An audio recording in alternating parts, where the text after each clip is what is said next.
পর্বত আরোহণের সময় নানা ধরনের প্রাকৃতিক বিপর্যয়ের শিকার হয়ে থাকেন পর্বত আরোহীরা। অনেকেই প্রাণ হারান।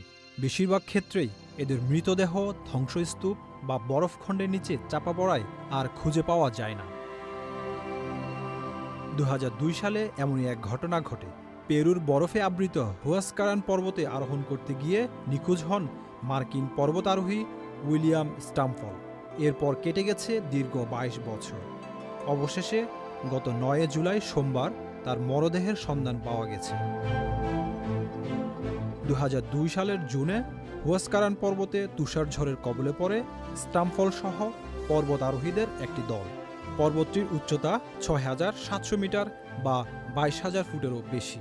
পরে স্টামফলকে খুঁজে পাওয়া না গেলে তার সন্ধানে অভিযান চালানো হয়, কিন্তু তাতেও কোনো লাভ হয়নি। নিখোঁজ হওয়ার সময় স্টামফলের বয়স ছিল ৫৯ বছর। পেরুর পুলিশ জানায়, স্টামফল এতদিন তুষারের নিচে চাপা পড়েছিলেন। জলবায়ু পরিবর্তনের প্রভাবে বরফ গলে যাওয়ায় তার মৃতদেহটি দৃশ্যমান হয়েছে। পুলিশের দেয়া ছবিতে দেখা গেছে, বরফের মধ্যে থাকার কারণে স্টামফলের মরদেহ, পরনের পোশাক, সাজসজ্জা, পায়ের জুতা বেশ ভালোভাবেই সুরক্ষিত আছে।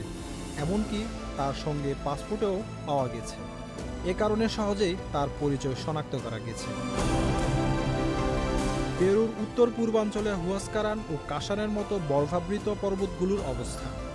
বিশ্বের পর্বত আরোহীদের কাছে এই পর্বতগুলো বেশ আকর্ষণীয়।